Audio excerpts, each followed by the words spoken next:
Good afternoon, everybody. Happy Tuesday. Welcome into another edition of The Right Side of Campus. It is Tuesday, November 19th, 2019. Hope you're having a great day. Hope you're enjoying your Tuesday wherever you are. Donnie Wright said we are just a couple days away from the Thanksgiving holiday winter. It will officially begin. And I wanted to just touch quickly, we'll introduce you, and then I wanted to bring something up about winter and everything. How you doing, Donnie? Right, doing good, man. I'm excited. Looked at the card so far for this week's NFL games. A lot of things to like, so I'm excited, man. I'm ready to go. And we welcome everybody in. Donnie, I saw something on Twitter that I found pretty fascinating. I kind of knew about this, but I don't know a ton about it. As I get older, I find not the wilderness, but like barren life more fascinating. Like how people live like desolate places, like Alaska and like places like that. And I saw on Twitter today that I guess in Alaska it will be dark for like 2 straight months. Mm-hmm. Yeah, which is fascinating. Like, could you imagine life like that? Like it's nice to see the sun. After a couple of days of rain or like snow, it's like, all right, let's see the sun again. I want to look outside and see brightness. That's fascinating that people live that way. And you almost think about it and say, you know what? I bet life's a lot easier there. I bet life's a lot more. I almost envy, Donnie, people like that. Like even in where I live, the Amish, who are becoming more and more modern, but they still live in a very closed society. They don't know much about the way we live. And I find that to be somewhat peaceful, like going out, maybe working on your farm all day or chopping wood. And then you go in, you have dinner and you watch some TV and go to sleep. Kind of fascinating, simple life, Donnie. No, it's awesome. And one of my favorite shows, it's kind of funny. Every time it comes on, usually you'll see it on like the PBS channel or the Public Broadcasting Network out of Philadelphia. They have like those drives where they, hey, donate, you get this trail of CDs. Well, there's a CD series that's Alone in the Wilderness from a guy we probably talked about on the show before. The guy literally just goes to Alaska to live all by himself and films it back in like the early 60s or early 70s, builds his own house. Nobody bothers him, fishes for his food, hunts for his stuff, plants a garden, builds a cabin. I love stuff like that. I really do. Yeah, I know, Donnie, like my later years, in 60s, 70s, I'd like to move to Albania and just live up in a mountain somewhere, maybe a small little town, where you can at least see people and just spend my final years there, The rat race of life is, it sucks. You can't do anything. You stick your fucking head out of the window, all you smell is fucking weed. Like, it's brutal. It's just brutal. I want to be somewhere where no one else is. No, it is. So that's the way of life is great because I'm a wilderness guy, man. I love to fish. I love to be by myself. It'd be great. Smoke some cigars just out in the mountains all by yourself. Come on, man. That's where one of my favorite places to go, Donnie, is the shore in the winter. It's awesome. Yeah. There's no one there. You smell the ocean every morning. It's fucking great, man. Yeah. It's so great. All right. Let's get into the show. Hope you're all having a day. Donnie, I sent you that link this morning. Cameron in like the late 90s, early 2000s was. You were a big Cameron? I wasn't really a big Cameron guy. Oh, listen, you got to listen. His body of work is up there with and let me make this clear. There's lists that were going around, Donnie, like the top 50 rappers or whatever. Yeah. I think you can make a strong case for Cameron as a whole in the top 10 as a what he's done for hip hop. From a culture perspective, I'm not sure there's anyone that's had more of a influence on hip hop than Cameron and the Diplomats. But pre-2000, Donnie, like 98 to like 2010, Cameron was he was putting out so much. And he's one of those underrated rappers. Him and Fat Joe are the two most underrated rappers ever to me because we know them for what they've done modern stuff, but like their underground stuff was unreal. That track I sent you, Donnie, that is one of the best videos ever in hip hop. That track is legendary. What didn't you like about Cameron? I feel like he's up in your wavelength. Like I don't know. Maybe I was already settled in on the because back when he was big, I was still living in northern New Jersey in college. I was just all wrapped up in. I mean, I don't say I dislike him or any of the Dipset crew or any of them because they were decent, but I never really had him on that upper level. Interesting. Yeah, that was that was literally Lemon State Property was my childhood, man. Like that was, like that FUBU Averex, like a Nietzsche crew with like wearing like the jerseys and the big Pelly Pell or whatever. Yeah. Shit, man. That was listen, if I could ever be blasted back to one time in history, you know where I want to live? Late 90s in Harlem. Yeah. Epic. It was awesome. I used to remember because from the it was not really a culture shock, but from moving from South Jersey and living in North Jersey. Do you know what I was always used to come home and tell? This is before like cell phones or anything anybody had of, Jeff. I used to come home and be like, guys, you don't understand this station called Hot 97 gets everything first. And when I come home, nobody has any idea what I'm listening to on Power 99 in Philadelphia. Well, the thing is, my freshman, that's what I came home and told people. I said, you don't understand the music coming out of New York City, man. See, I felt that way when I was younger with Cosmic Kev on Power 99. He was, and that's where, like, that's why I'm so happy that I remember when the first ever Meek Mill track came out. Yeah. It's called In My Bag. Cosmic Kev played it on the 5 o'clock ride. And the city went nuts for that. But that's how I felt with Cosmic Kev with Power 99. But there's 3 tracks by Cameron. If you're a fan of his early stuff, My Hood, Let Me Know, Horse and Carriage.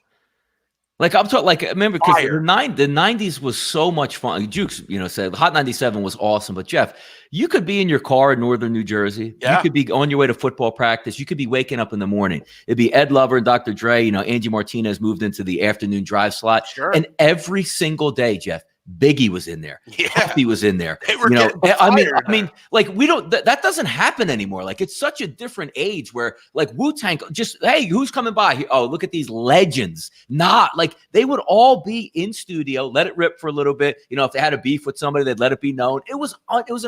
The 90s for music was outrageous, man. We'll never get that back. And for me, I think it extends to the 2000s. Once the turn of the 2010 came, it kind of went downhill. And now we're dealing with what we have. But like you're talking about that Hot 97, you had Rap City, The Basement, 4 o'clock every day. Yep. I remember back in the day, Donnie, I used to get a lot of Baltimore channels. Yeah.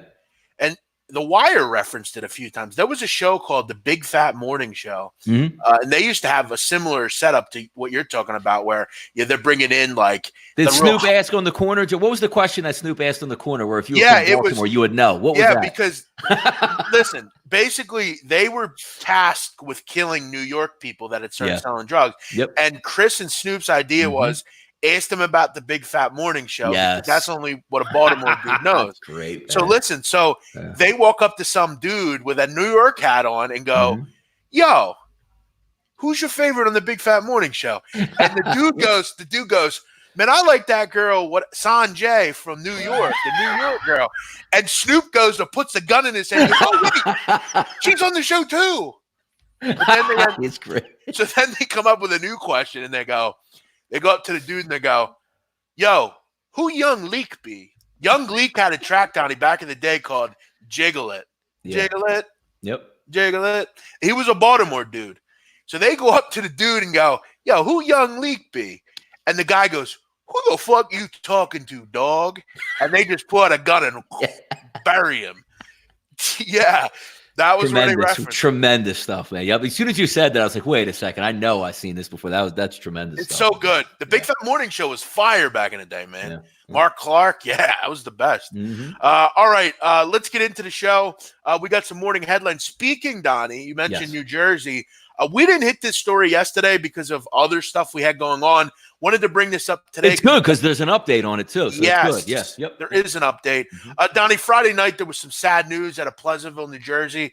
And I want to set the stage, Donnie, for where Pleasantville is and what it is. Yes. You know Pleasantville. Very Pleasantville is directly outside of Atlantic City. Okay, they're basically the same city. Okay, if you're in Atlantic City, you fuck with Pleasantville dudes. Like that's kind of how it goes. Yeah, if you took for like Route 9, if you're talking about like an I-95 to Philadelphia, Route 9 goes up and down, goes right through Pleasantville, all the short towns. Yep. I basically relate it to like Chester and Philadelphia. That's a very. I played basketball there. We played them many times. You're right. It's exactly that. So what happens, Donnie, is they're one town, right? we get Camden coming in for a playoff game. Now, if you know anything, Donnie, street gangs, the criminal life, it's fascinating to me. I've actually researched gangs in New Jersey pretty extensively. Mm-hmm. Camden beef with Pleasantville and Atlantic City, okay? Camden's got a very big Latin King blood group. Mm-hmm. There's a group in Atlantic City. They're called the Southside Mob. They're all one. You've got some other groups as well. They're beefing, okay? Football game comes Friday night, Pleasantville, Camden. Shots start ringing out. People getting hit. A young kid was hit, a teenager.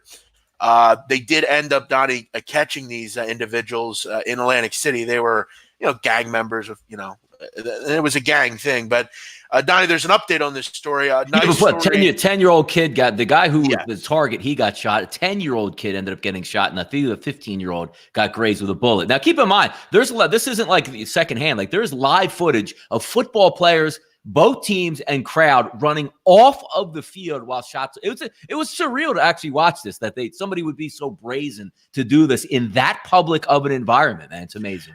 Yeah, you see Donnie on the TV and things like that, the brazen individuals that do things, and it's TV. But this is something, and I'm not going to go ahead and say that this is a regular occurrence, but if you live in Compton, LA, this shit happens all the time.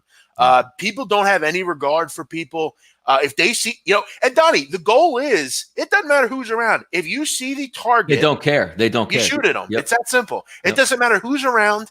That target is hard to find, and we found him. We're just going to pop off at them, and whatever happens. Not worry about the friendly casualties around, though, because if they would have worried about it, they wouldn't have done it, and then you wouldn't have 10-year-olds getting shot for watching, like maybe their big brother play a state playoff football game. Come on. I will say, Donnie, it's a wonder more people weren't hurt here. You're right, absolutely. But I think it's important to mention, Donnie, this is not a mass shooting type of event where you have, this is, I think, a random incident. Somebody saw somebody that they didn't like. Yep, picked up the phone. Hey, guess who's here tonight? Got him. There you go. Yep, yeah. But some good news, Donnie, here. Actually, some cool news as well. These two teams, the game was postponed and abandoned, basically. Mm-hmm. It's going to be picked back up, and they're going to do it at the Link. The Eagles have invited them to host. It'll be a closed game, I believe. Is it really? Wow. How about that? Yeah, as far as I know. They do this, Donnie, in Europe a lot with soccer when the fans become really – they did it in Baltimore, Donnie, with the riots. I remember the baseball game they did in front of no fans. Yeah. So these kids, obviously the coaching staffs will be there as well. And I don't know, maybe some parents. I believe, though, it's you know what? I don't think so. I don't think it's going to be that case because I think they're using it for the greater good. Like, hey, look, man, you get a tough environment. Look what you guys went through. You have to finish the game. You could play it in Camden or Pleasantville. And the Eagles reached out like, hey, you know what? I bet you they roll out the red carpet for these two teams. I bet you they do. They may. I heard they were going to do a game and it was closed to the public. I don't know if this new, your family has to be allowed into a playoff game. Some of these kids aren't going to play football. I got to be real with you. I don't know how do you prevent that from again happening? The Link, you got metal detectors. Like when you go to an Eagles game, you're not getting through with a gun in there. Or anything. Don, I'm going to guarantee you, at Camden, Pleasantville, there's metal detectors. I would think. No, there wasn't. There was not. The mayor of the city was very upset, saying, "I don't care if it takes us 4 hours to wand people down. We have to start doing that." There wasn't. Yeah, no, that's such a shame. But you know what? If they do, you bring up a good point because most of these high schools do have the metal detector for like basketball games because you can funnel them through like one little spot. But you've been to football games, Jeff. You don't forget about paying through the front gate. You can walk in any damn where. Many people don't know. Some of these city schools are some of the safest schools in the country. I mean, they have metal detectors at every entrance. Inside, yes. And that's really, for me, with a national thing, why don't every school just do it? Like money.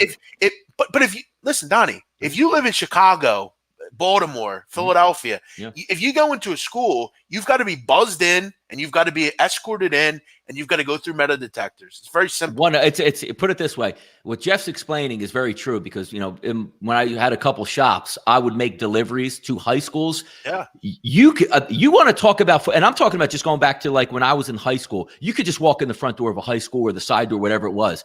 They are like absolute prisons now, not in a bad way, but the security, like talking buzzed in.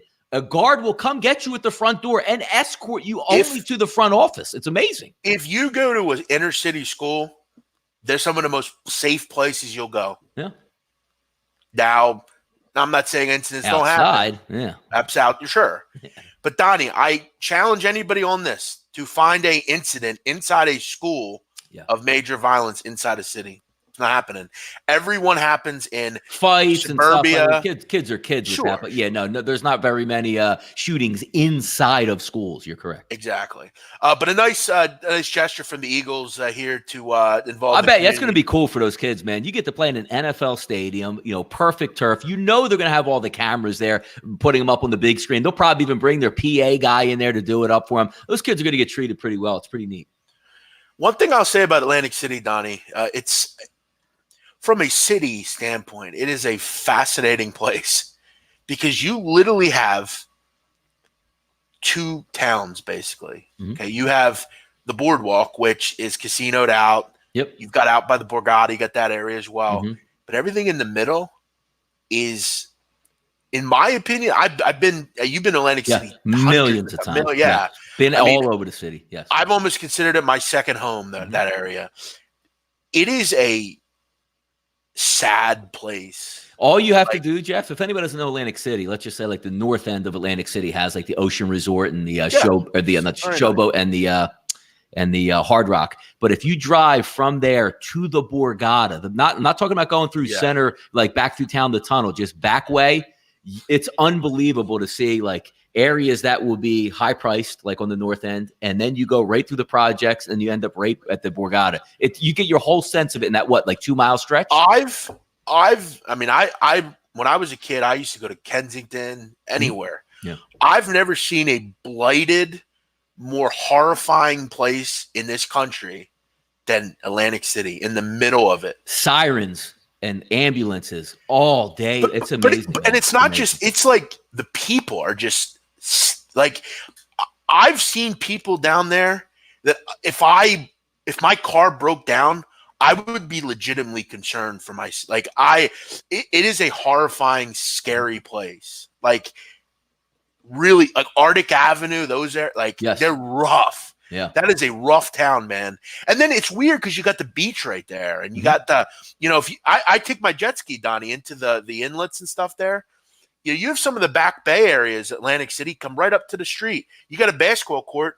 It's right there. You see everything. One of the cool things is, Jeff, they every once in a while, like the Inquirer, our local newspaper, the Philadelphia Daily News, they'll do like an article. If there's a Caspian Beach, which is the Black Beach in Atlantic City, and it's on the side of, let's just say if you're by like the Ocean Resort, Jeff. Yeah. It's that side of the bay, like on the inlet there. And it's where they've been gathering for 80 plus years. Because way back I'm talking like Atlantic City segregated back in the 30s and 40s. Yeah. This was their beach. It still goes on to this day. Well, and you see about people that come generations after generation after generation just to this one beach. Is it on Brigantine side or Atlantic City? No, it's Atlantic City side across.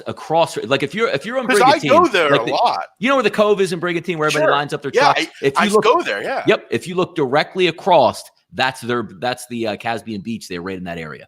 No shit. Yes, all black cookouts, life guarded by land. It's not like some scammy beach. It's legitimately guarded by the Atlantic City lifeguards, and that's where they gather. And that's every weekend. It's a huge party there.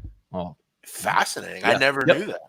Now, if you live down there where you were looking at some condos, man, you would just stroll out and could just walk down there and have the time of your life, man. I'm looking at one right now down there. Big man, wish you'd been around over in the early 90s. AC was at its peak.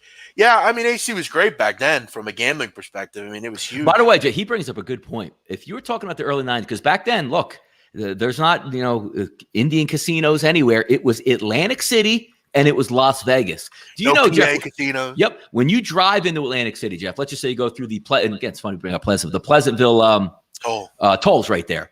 You start to see like the middle open up. Yeah. As like all parking areas, Jeff, like in the middle where you're driving, like maybe still like 2 miles outside of the city. Jeff, those lots used to be completely full for the casino workers and people looking to try. They used to take buses from the expressway to go in because of how packed it was back there in the day. I always marvel at that, man. If you watch Rounders. Yeah.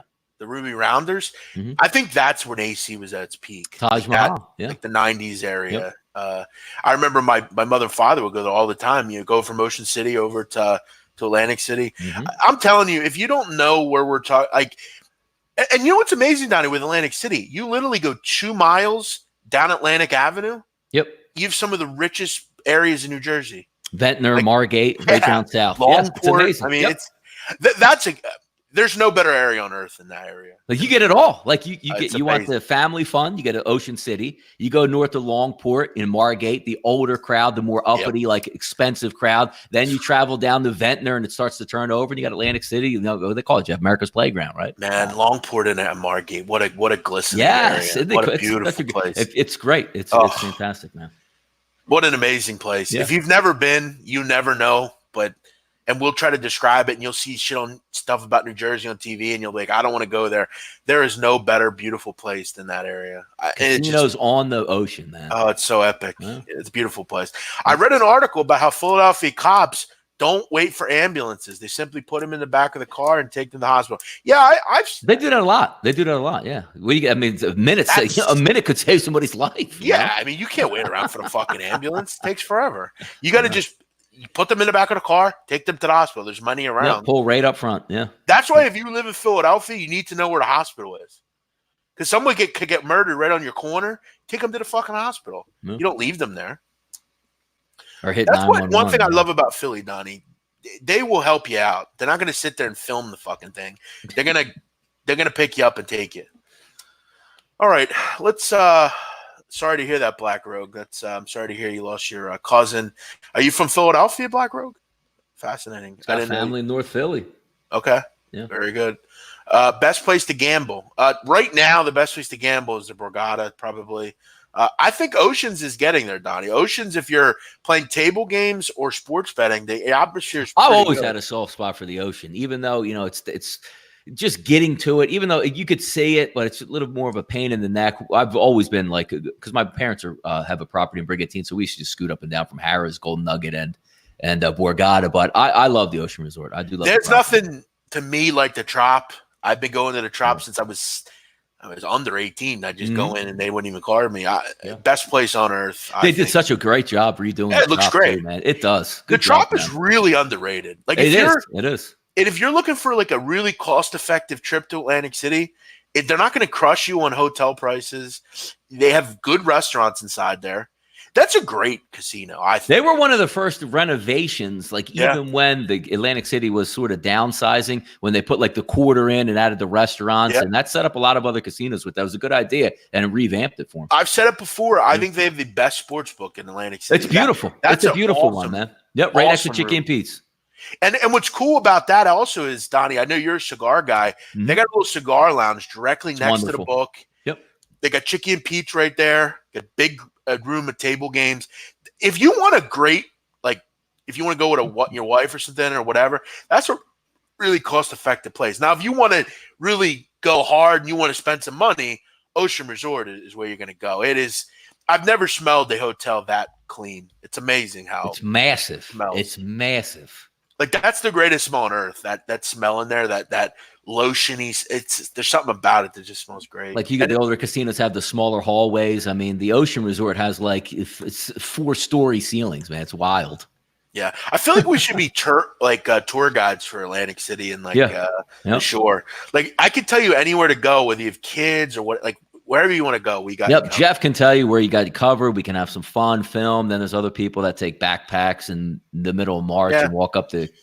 Yeah, which those aren't real. They don't really live. They're not really from the area. They just are tourists. I consider myself an honorary resident. I have an address in New Jersey. Donnie lives there. I have a legal residence in the summer there. I love it. Just from this, even from Brigantine, Jeff, you could be on the beach. You just look to the right and like, man, I got to get over there. Just huge, tall. That's the thing, man. It's so cool. And I had my jet ski. Ocean City. Yeah, absolutely. I ride into Atlantic City. It's so awesome. To see the huge buildings and stuff. All right, Donnie, let's get into some other things here.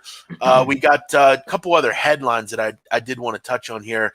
Donnie, it's the 15th anniversary of the Malice at the Palace. 2004. Yep. I remember this day well. I got off from work Friday night. Mm-hmm. Yeah, I was 15 years old. Dang. I remember, Donnie, that night, my mother and father were out to dinner, and I was at home. I was at that age where they let me stay at home when they went out. And my brother and sister were, playing and doing stuff. Mm-hmm. And I remember watching that game live on ESPN. It was Mike Breen and Bill Walton calling the game. And I remember Ben Wallace made it way worse than it was. he overreacted considerably. And then Ron Artest was laying on the scorer's table, and you see that water slowly just come down and hit him. He gets up, and I'm thinking to myself, I'm a kid at the time thinking, I'd never seen anything like that. I didn't watch soccer or anything at that point. I'm like, he gets up. I thought I was seeing things. He runs into the crowd and just starts wailing on the fan that he thought it was. Yep. And then Steven Jackson, Fred Jones, a couple others. I want to see Jermaine O'Neal was involved. On that team. Yeah. Yeah. They just are fighting fans in the stadium. And I remember, Donnie, Steven Jackson got fucking destroyed by a big black dude. He just comes in and rocks Steven Jackson. And I remember it then went onto the court, and people, that turtle-looking guy from Entourage started fighting. I wanted to see, because that's always my last thing. Because I remember the fight scene, but I want to say it might have been Jermaine O'Neal, Jeff. He's just walking on the court, and the little turtle guys on the court, and they sort of like make eye contact, and then just start throwing blows. It was odd, man. What an odd night. Imagine that today in social media, Jeff. It's funny, Donnie. Oh, it's social media. Oh my God. I mean, it would be the craziest day in history. But Donnie, there'd be 2 days that I'd love to see in social media. One is Donald Trump getting impeached. I think that would be an amazing, fascinating day on Twitter. And something like that, where like you have, and you kind of had it the other night with like the helmet thing, but you know what? Yeah, but that was the most unbelievable like sporting. Yeah, we've never seen it before. It literally ran on ESPN for like 3 straight days. I remember like because it was it was what, a 7 o'clock or 8 o'clock tip, and maybe 9:30. So everybody was at a Friday night, like where you were at when you're watching it. And I remember like for the next like 4 hours, Jeff. I don't think, because that's probably back in the day where I'm playing like video games and Modern Combat and stuff like that. I don't think I moved from in front of the TV for about 5 hours. I just wanted to hear everybody call in the ESPN and weigh in on it. It was amazing. Yeah. Well, Donnie, it's actually, other than this like corny stuff where they involve like the college guys with NBA stuff, Bill Walton never called an NBA game after that. If you look at it, I remember he made a comment when it was all going on. Bill Walton's last comment as a normal human being, Donnie. This is back when Bill Walton was like normal. He didn't act like a fucking deadhead taker. He goes, Mike Breen says something, and he goes, Bill Walton just casually just goes, "This is a disgrace." And that was the last thing I've ever heard him say on an ESPN NBA broadcast. And I don't think he ever did a game after that. And I remember, Donnie, vividly as they were walking into the locker room, just getting anything, just chairs and popcorn and soda, and just getting railed with stuff. Like as they're walking in, Jermaine O'Neal, Donnie, you remember that punch he had? Like Jermaine O'Neal just stepped into that punch. It's that turtle guy. How he only got 15 games? That's a good point, actually.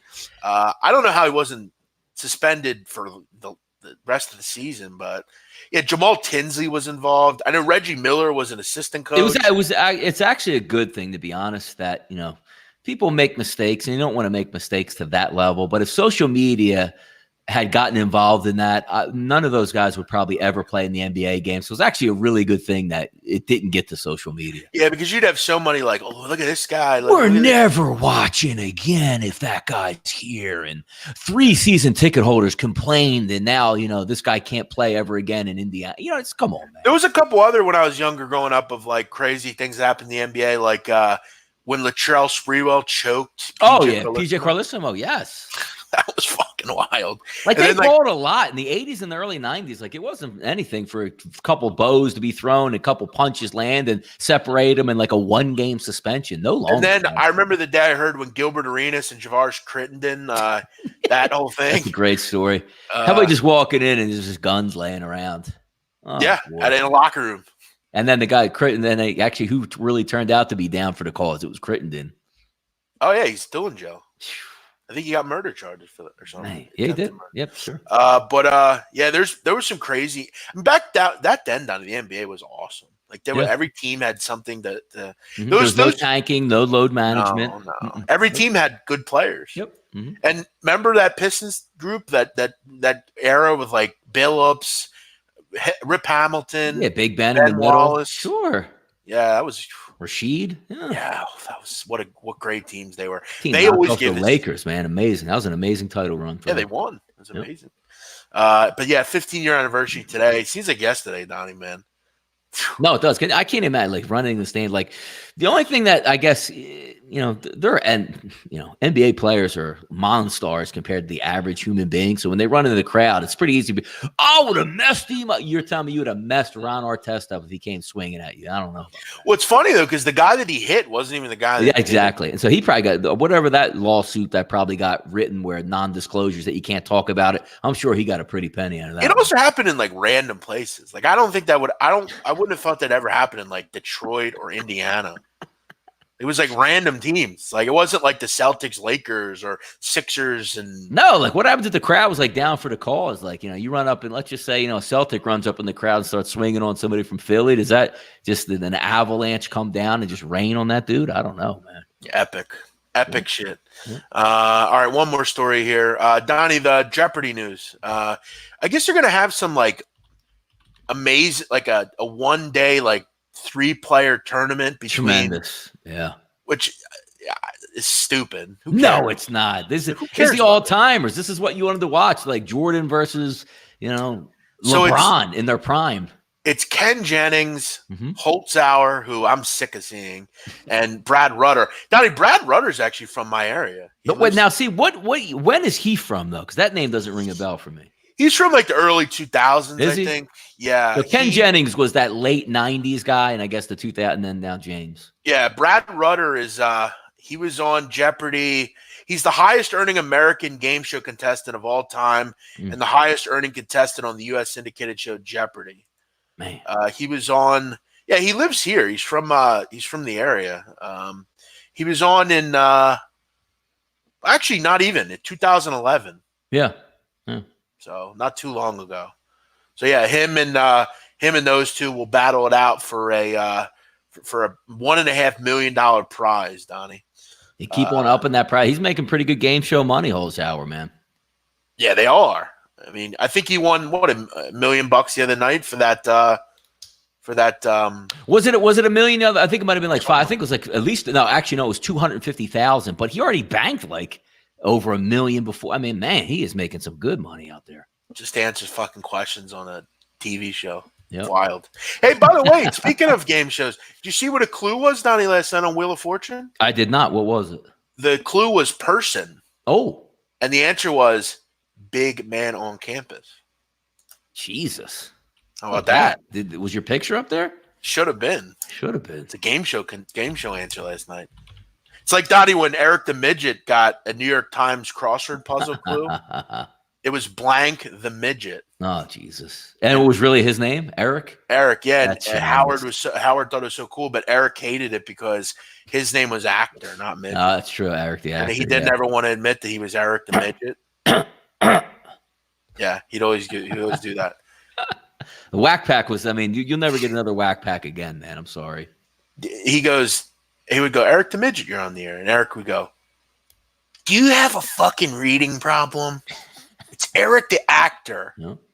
By the way, speaking of the Whack Pack, they did a High Pitch Eric, Donnie, was in the studio yesterday, and they weighed him on this like old school weight scale. Yeah. Where like, you know how like if you put one side, it will lift the other side up? Yes, sure. They got hundreds of Howard's new book, and they tested how many books it would take to lift Eric up. And it was like 130 books lifted Eric up. What didn't they say? I remember the one time the messing around him saying he was going to be like that. The guy from like what was the old guy flew away in a house up. They were going to do that with Eric the Midget. Yeah, he had a lot of stuff. He was going to fly with balloons. Yes, correct. Yeah.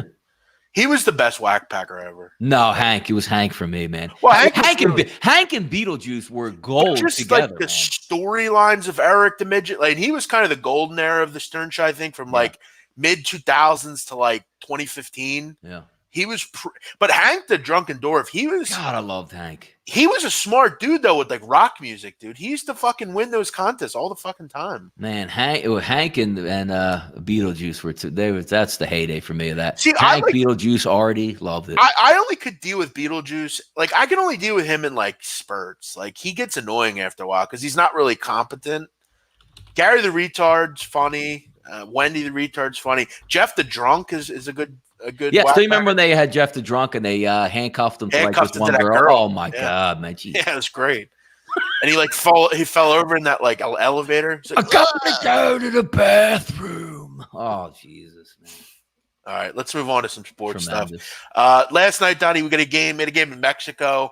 I didn't watch a ton of this game, but I watched basically the entire fourth quarter. It's time for Phillip Rivers to hang it up. I mean, it was a horrific, atrocious performance last night. 4 interceptions. The last one was awful. He should have had more than 4 too, which is the crazy part. Yeah, the last one was horrific. I mean, that was such a bad read. Ugly, I got a question for you, Jeff. We see it a lot, like the last part of games. You have like 30 seconds to go. You don't have any timeouts. You're at the 15-yard line. Like, why isn't anybody smart enough to just be like, all right, well, I'll throw it over the middle for like 9 yards. You'll tackle me. I'll spike it, and I'll have 2 more plays from like the 4-yard line to do whatever. I don't know, man. They always start like shots at the end zone and fade routes. And I just say to myself, why do you guys be able to move up and down the field? Then you get in the red zone, just like you have no idea what you're doing out there. Yeah, I mean, you kind of lump them in, Donnie, right now with the Bears. I mean, they're just horrific offensively. They can't. Nothing can go the right way. Nothing can. You feel like when they complete some passes in a row, it's like a big thing. You know, I mean, Melvin Gordon had a big screen late in the game. He drops the ball. It's just they're a train wrecky type of team. Defensively, I thought they played really well, Donnie. No, they played well enough and they should have won. You're looking at the halftime score, Jeff. They're losing at the half, and you're saying, I don't even understand how they're actually losing because your field goal kicker can't hit a chip shot. You get inside the 20. You don't need to get points out of those drives. Phillip Rivers throwing 3-yard passes in the red zone repeatedly. I mean, what were they doing? Yeah, ugly stuff. And they still had a shot to cover the game. Yes. I mean, that's what was – I'll tell you, those the total. Those 2 beats – last night and the night before in the NFL were rough. If you had the dog in those games, that's rough. I mean, if you get some even decent quarterback play, good special teams killed backers again last night. Michael Badgley misses a field goal. It's a 24-20 game. If he makes it, you cover the number. The night before, Pinheiro misses 2 field goals. Maybe could have made another one. I mean, ugly beats if you had the dogs in like these 2 games. So what's going, by the way, special teams in the NFL, and I'm going to include field goal kickers in this as a major part of that.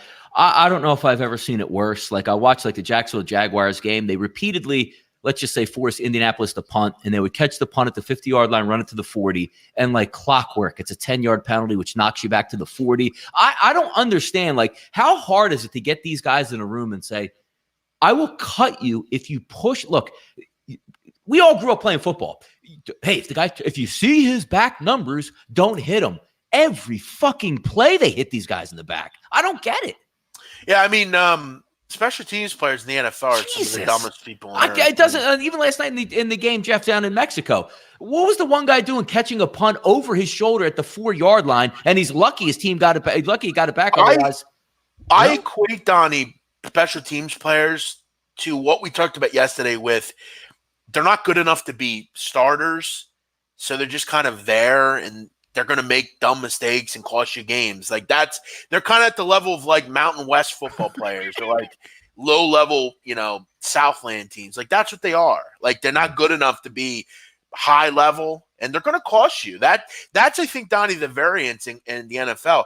If you didn't have special teams, you wouldn't have bad beats. You wouldn't have. Right. You're actually right on that, because that leads to a lot of the stuff we talk, like in the NBA, when you say, well, I miscapped it. Well, because James Harden went 3 for 21 from the 3-point line. He doesn't usually do that. Okay, you missed that. But the ones that really sting and hurt are, my guy fumbles the kickoff, bringing it out from 6 yards deep in the end zone, or he was just catching a punt and it hit him in the goddamn helmet. And you know what I mean? Like, that's not really it's hard to lose that way, and you constantly do. If you go back, and I think it's always important, Donnie, to look over your losses and look over how you did and stuff.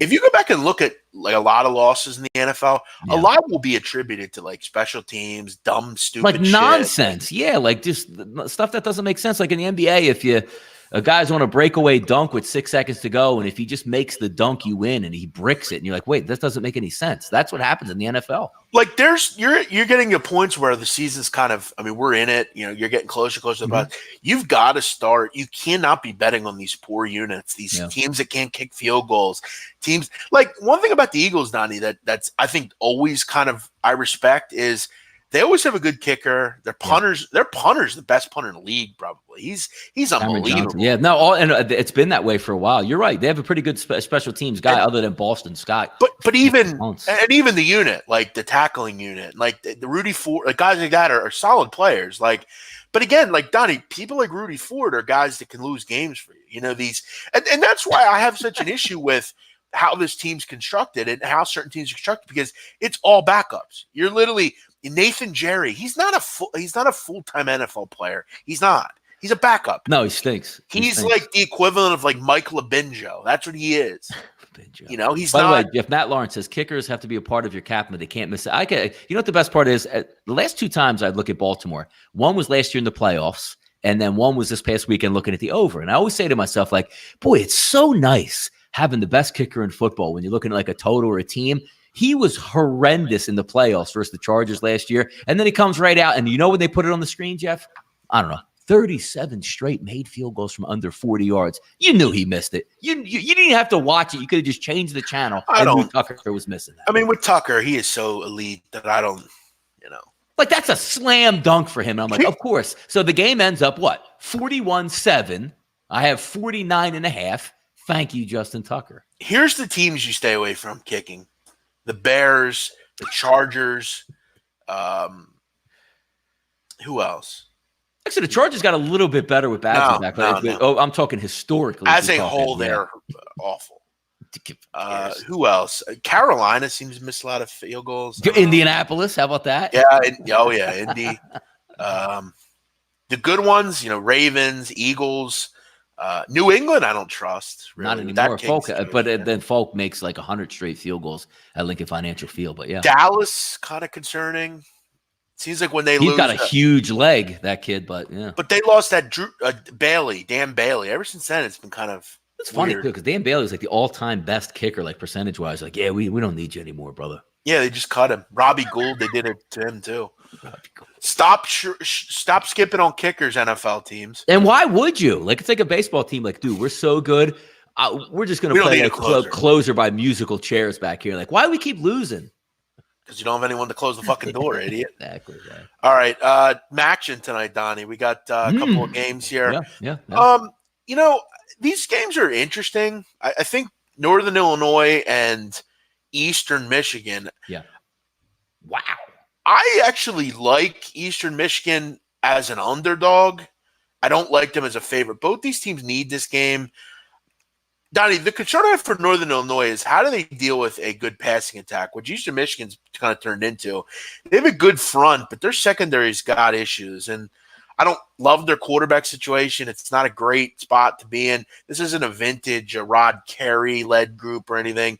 Childers is interesting, but I don't really like that change of pace quarterback kind of thing. I kind of like Eastern Michigan here a little bit. I think this game's close. I think they both need it. Northern Illinois, they have to have it. If they lose this game, they're not going to a bowl game. It's pretty simple. I think the game's close, but not a game I'm probably going to wager on. The other one, though, I have some interest. Mm-hmm. Donnie, I'm willing to go to my grave with this one. I think Ohio scores 40-plus points. I think they can name their number on offense. This is a Bowling Green team that, as usual, is particularly horrific defensively. Back with the Dino Babers era, they were like this. They're just not a good defensive group. And Ohio, one of the big issues that Bowling Green has is they, on cue every year, can't stop the run. Team total over 38.5 looks pretty good here.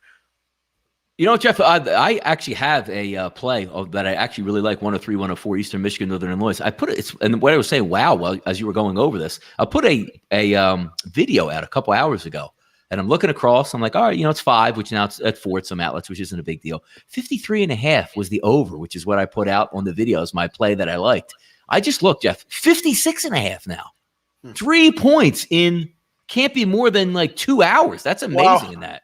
Man. Northern Illinois is in Muncie, right? Muncie, Illinois? No. Northern Illinois is in DeKalb.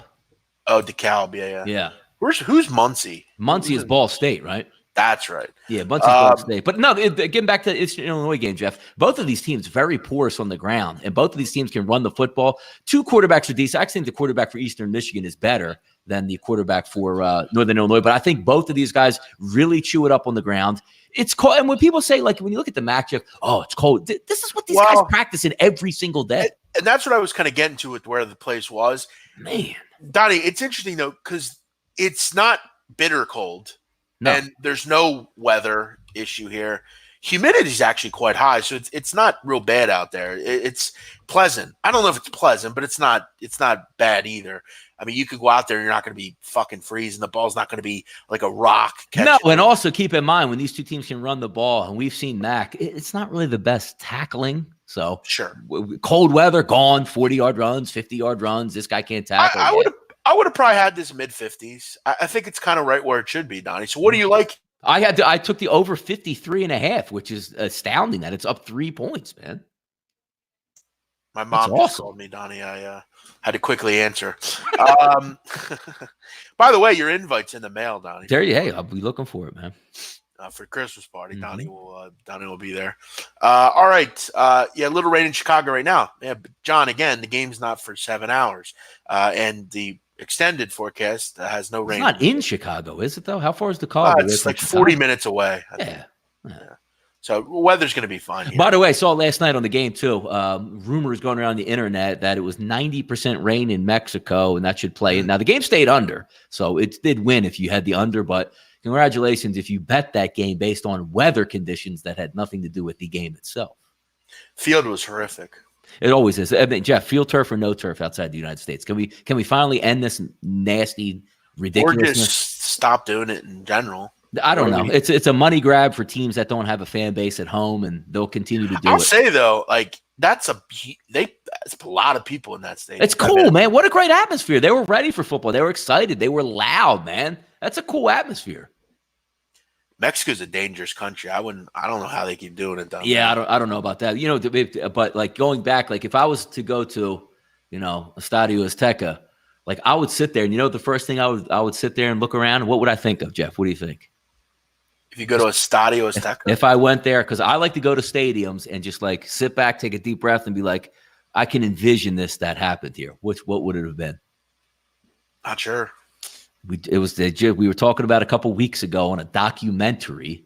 The Diego Maradona, Hand of God. Like I would have loved to just been like, dude, if you were there for like a snapshot for that 1 minute, how unbelievable would that have been?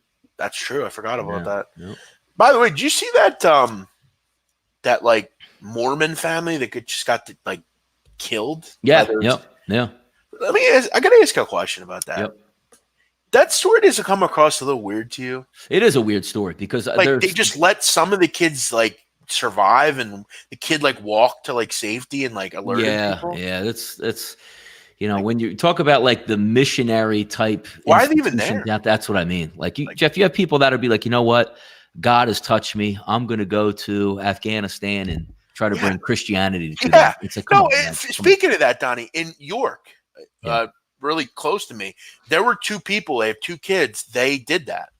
They went to Syria to try to like profess. Like I don't understand. Like even like you see like even back in the day, like we were just hiking along the North Korea border. It was beautiful. Like, dude, what are you doing? No, those people got kidnapped, Donnie. Yes, and then you got to the U.S. has to step. Like first of all, it should be like, what are you guys doing, man? Like there's no part of you now more than ever. Like I love like really cool places. But I got to tell you, like if I'm going to Fiji or like Thailand, like I'm still nervous. Like I'm saying like, you know what? It's a different world. Well, I mean, as long as you don't go to like, the demilitarized zone of like North Korea or like the Syrian border, I think you'd be okay. Yeah. Boy, we're gonna like go to Turkey and then just like try to spread like Christianity in some neighbor. Like, what are you guys doing over there? Stop. Yeah, it's like if you go to this country and you start going into like, let's say a black neighborhood and you start talking stupid, like you're gonna get fucking beat up. Like, don't act like an asshole. Remember that imbecile, Donnie, that went to that uninhabited island with like those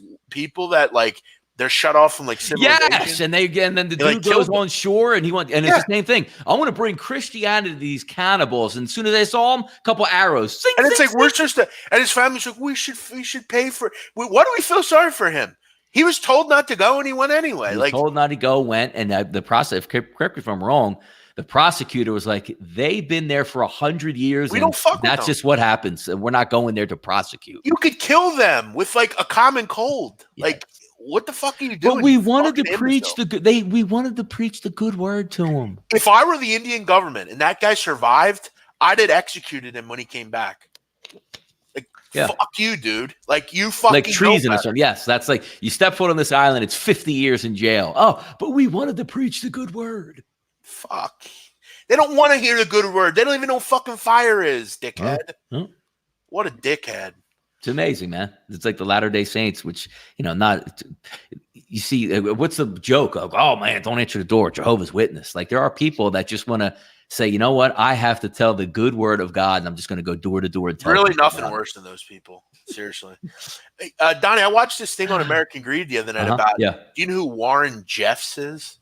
Tell me, because I probably will know once you tell me. He was like, there's a really like, you know how like the Jews have like Hasidic Jews? They're like, yes, like those, they wear like the curls. Yeah, different sets almost. Yeah. Yeah. This is like a really secular sect of Mormon. Yeah. It's in like Utah and like the New Mexico border where like they just create these like compound areas and just like live. Yep. And this guy, like, he basically, his father was the ruler of these people. He was like the guy from God that comes down to like protect everybody.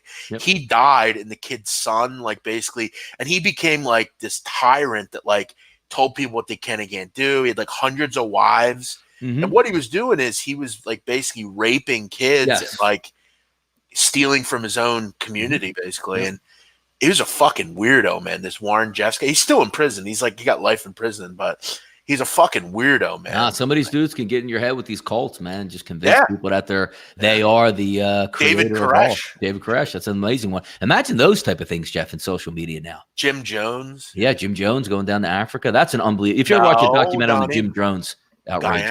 Guyana. Oh, it was in Guyana? Is that where it was? South Africa. I said Africa. South America. Yeah, no, it was Africa, wasn't it, Jim Jones? No, South America. Guyana. All right, Donnie, a couple of basketball games today. You got some lines for me here? So I can I gotta check this up. It's Guyana. I know where it is. Capital's Georgetown. No, come on, Donnie. That's not South America. Jonestown is in Africa. Guyana is in South America, cuz. Hold on, I'm looking up Jim Jones. Go ahead. I'm good with the fucking geography, dog. I could have swore it was Africa, though. Guyana is a South American country on the North Atlantic coast. It's got dense rainforest. Oh, you're right, man. Shoot, I actually thought it was Africa. I'm good with geography, Donnie. That's good, buddy. That's a good pickup by you there. Yeah. Listen, Rightside, you obviously don't have my chops with geography. No, I didn't have you. I think you set me up on that one. I think you researched it beforehand. Ask me what the capital of Macedonia is, Donnie. I don't know. Sculpture. Yeah, that's good. That's a good. You know what the capital of Lithuania is? Vilnius. Yeah, it's in. It actually, I think it's a very Calypso Creole type of place. So I could understand your like tropical, I could understand where like maybe the west coast of Africa. I could see that. I think it's crazy. Like, because I watched the documentary on it. Like, and you just like can hit Google and look at the pictures. It looks like a movie set. It looks like it's fake. It's unbelievable, man. It's pretty horrific. It's amazing. It's like, crazy, man. Crazy. Weird people in the world, dude. All right. Donnie, give me some games here. We got 2 games tonight that I'm going to break down. Kind of big matchups. So good ones here. We got Virginia and Vermont, and we got East Tennessee State University and Kansas. Yeah. What do we got? Let's see what we got here. Let's go Virginia. Vermont, Jeff. Now, this is the interesting one. Now, why wouldn't this one be lined as a normal game? 307-585 and 307-586. 64% of the tickets in on Virginia in this one. Now, here's what I like this. I already see where it's going. Minus 14.5 opens up, still stays at 14.5. It's not a lot of tickets on the board, but a 114 total. Good Lord, man. Well, I think there's a reason, obviously, and I'm going to tell you why. Wow. You look at through the games this season, 3 games this season, Virginia basketball has given up 36.5 points a game. They've given up 42, 34, 34. Just terrific numbers. This is a big step up, though. This is a better team. I think Vermont is the best team they're going to play so far. But, Donnie, I have some real concerns about Vermont in this game. First of all, Anthony Lamb, while he's a great player, I worry about this stepping up here. This is not the America East. This is arguably the best defense of our generation. And Braxton Key, a guy that played at Alabama, he's a terrific defender. He will be able to lock down Lamb. And when he can't lock down Lamb, Mamadi Diakite can. I'm really excited about this matchup for Virginia. Also, Donnie, you look at Vermont, 20.8% on the season from 3. You've got to be able to shoot the basketball to stay in games against Virginia. I think this is a major brick wall for Vermont. I think they struggle here. Wouldn't surprise me if they don't get to 50. I actually like Virginia in this game. I think they find a way. I like the under as well. I think this is like a 63-48 type of game.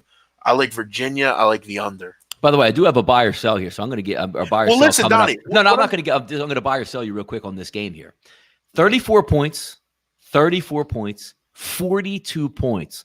Buy or sell in this basketball game, Jeff. 35 points or less in this game for Vermont. I'll go over. Yeah, for sure. I mean, they're decent enough to get to 45, I think. They held Syracuse to 34, man. I love that. Well, I'll tell you one thing. Good Lord. And I mean this. It wouldn't surprise me if this game doesn't get to 100. I think it could be like a 55, 45, 58, 45, something like that. It wouldn't surprise me if we don't see barely 100 here. I think this is both teams very slow. This could be a really good under game. East Tennessee State, Kansas, Jeff, 81% of the tickets early lined up on Kansas. Looks like we opened up 15 points around that range. It hasn't moved there. Chris actually opened up at minus 14, now at minus 15. So it looks like it's stable throughout. 144, 143 across the board. Now Bet Online showing a 144.5 as a total in this game for the Jayhawks. Hey, Donnie, I got to call my Uber Eats guy right now. Call him on the phone. Let's hear it. I am. Hold on. What are we eating today, by the way? I'll tell you in a minute. Kansas.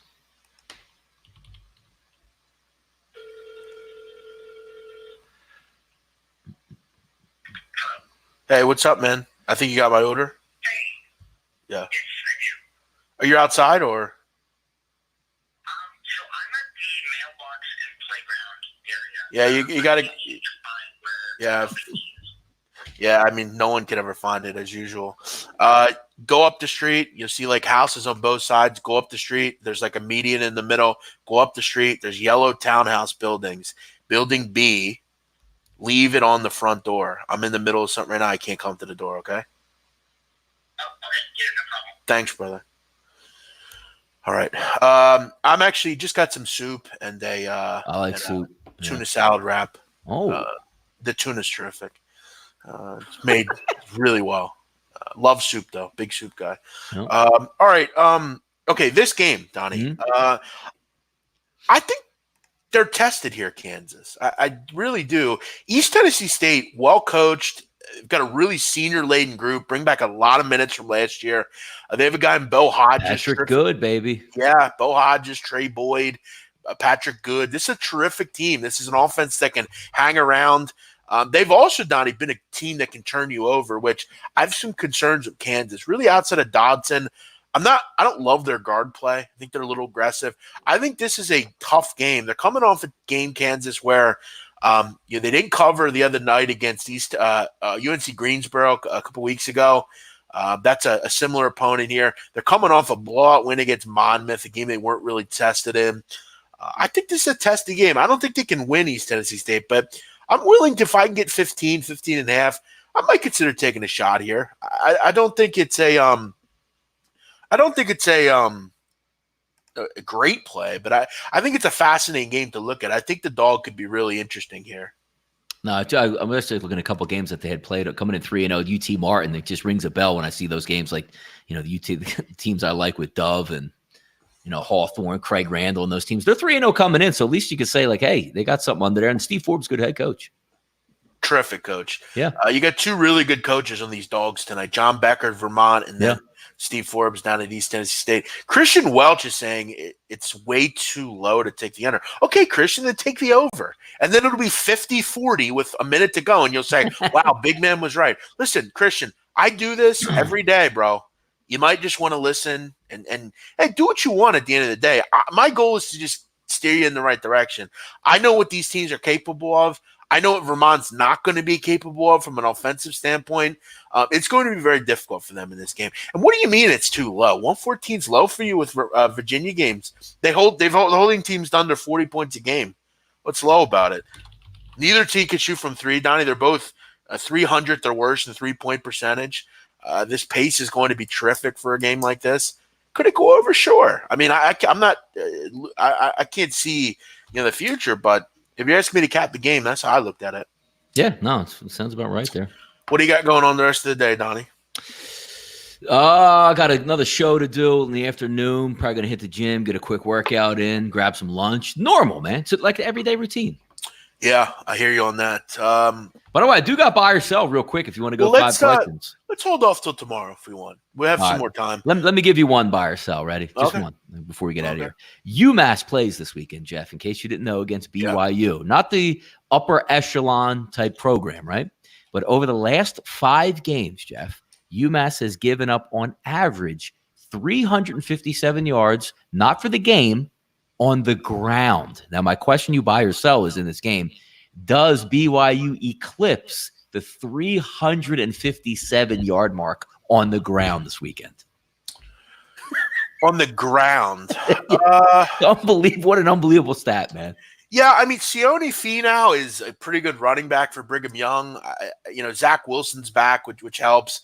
I don't know if they do it on the ground, but I think they're going to put up a ton of points in this game. By the way, I saw Ali. I don't know if he's going to play. He's questionable. He's their only player on the entire roster. If he doesn't go, did they score? I don't even know. I don't know. Yeah, I mean, last week against Idaho State, a common opponent for UMass, Brigham Young had a huge game. Finau had 102 on the ground. I mean, they're not going to need a ton of, they're going to put up a ton of points here. It's through the air, through the ground, whatever. I was surprised on yesterday. I saw that Kaloni Sitake was extended his contract.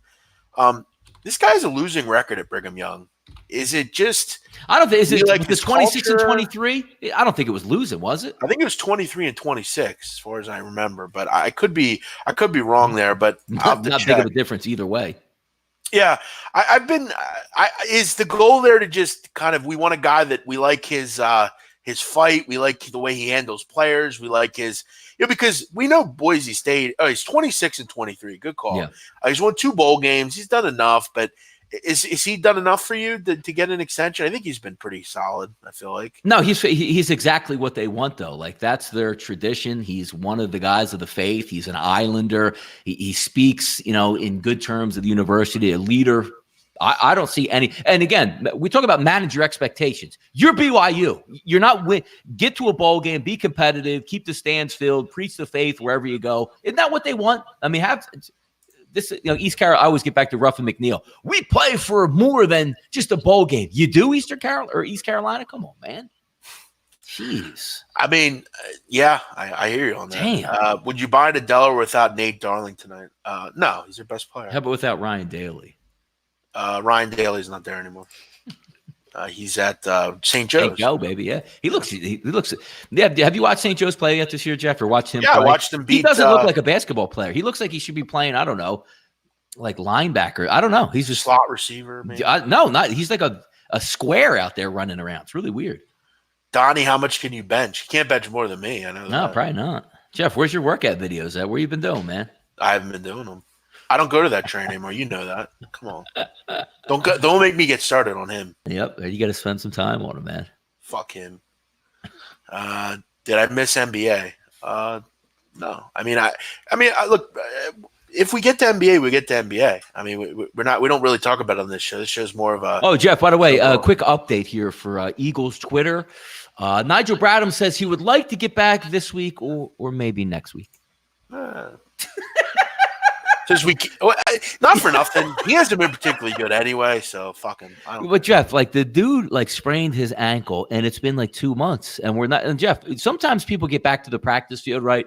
We don't even get time frames on Eagle players. Like, there's no if a guy is injured, right? Like, oh, he got a concussion. That's 4 weeks. He sprained his ankle last week. That's 6. Guys returned the next play from a sprained ankle on the Eagles. That's months, man, months. Yeah, I mean that's. What did Tua have? High ankle sprain, surgery to repair it, and played like 2.5 weeks later. Nigel Bradham, nice knowing you, buddy. I didn't think he'd played particularly well recently anyway, so see ya. Recently, the guy's even been on the field. Jesus Christ. Well, last time I remember him, he wasn't there you that go. good. Yeah. All right, we're out of here. You all enjoy your day. Thank you for watching. I appreciate all of you for checking in. Donnie and I both appreciate it. Always fun to do this show. Make sure you have a great rest of the day. Free pledge to the show tonight. We'll go with I'm going to go with Ohio team total over 38.5 in football. I think they yeah, I'm going to go. I'll go over in the other game, even though it's now 50. Look, 56.5. Well, I got it at 53. No, we'll go over on the show 56.5. Yeah, this game's definitely going to be 30-24. I guarantee. Let's go. Then you would lose. All right. Everyone have a great night. Thank you for watching. Can Antoine Davis carry Detroit past the Cowboys and Laramie? What are you asking about? Every game, Mike Maya? There you go. No, Wyoming blows. That's a total clash in styles. Wyoming wants to go slow. Detroit wants to go fast. Listen, Mike, you're looking way too into some of these games. We've got to avoid those types of games. You're looking at guys that are out. You're looking at just weird matchups. In elevation, maybe? Any elevation? Here's my advice early in the season. Bet on good teams to beat bad teams. That would be my advice to you. Mm-hmm. Have a great night. Bye-bye. Peace.